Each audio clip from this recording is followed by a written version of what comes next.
Сәлем достар, каналыма қош келдіңіздер. Бүгін сіздермен осындай керемет нан, яғни лепешка пісіретін боламыз. Қажетті заттардың құрамын астына жазып кеттім. Ең алдымен біз сүт пен суды екеуін қосып аламыз. Оған қантымызды қосамыз.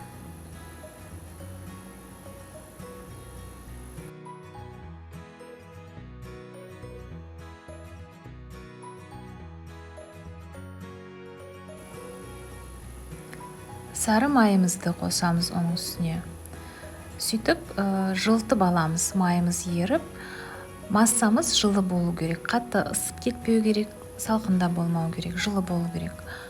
Сосын ұнды бір ыдысқа салып, ортасын ашап, массамызды құямыз.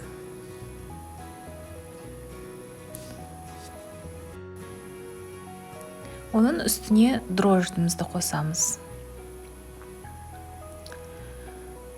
Дрожжымыз көтерілу үшін бетін жауып, жылы жерге 10-15 минутқа қойып қоямыз. Дрожжымыз көтерілді, қамырымызды илейміз. Осындай қамырымыз дайын болады. Қамырдың бетін жауып, 1-1,5 сағатқа жылы жерге қойып қоямыз.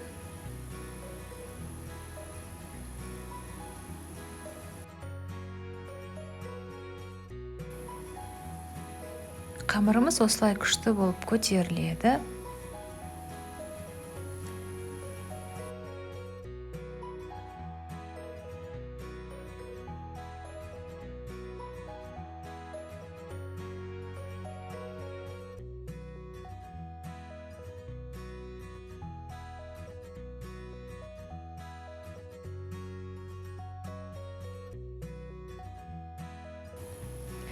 Қамырымызды бірдей 4 бөлікке бөлеміз. Яғни осы қамырдан бізде үлкен емес, орташа 4 лепешка дайын болады. Өте тойымды. Осындай күлшелер жасаймыз қамырымыздан, домалақ етіп. Пергамент төселген противенге қамырымызды қойып, осылай үстінен басамыз.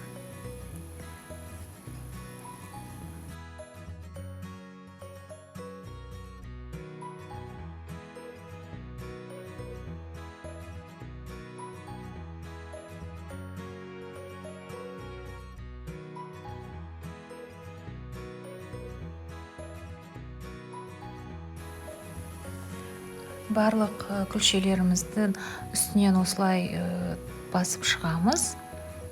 Сөйтіп бетін жауып 15 минутқа қоямыз. Қамырымыз осылай көтеріледі бізде.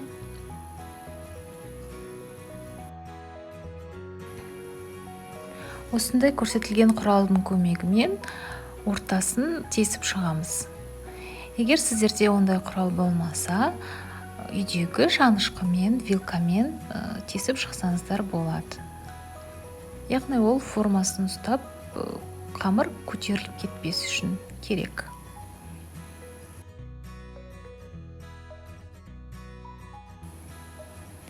Бетіне жұмыртқа жағамыз.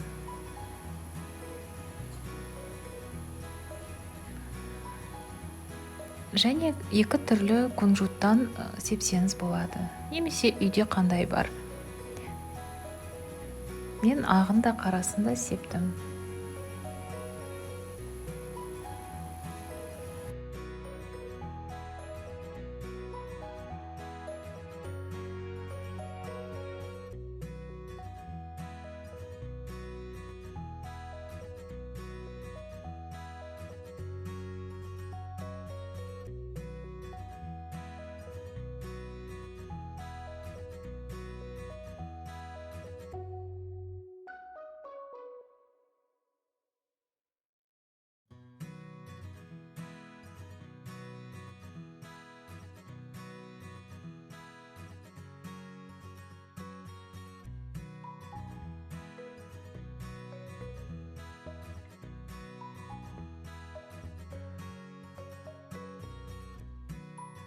Алдын ала қызып тұрған пешке шамамен 170-180 градусқа 20-30 минутқа қойып пісіріп шығарамыз.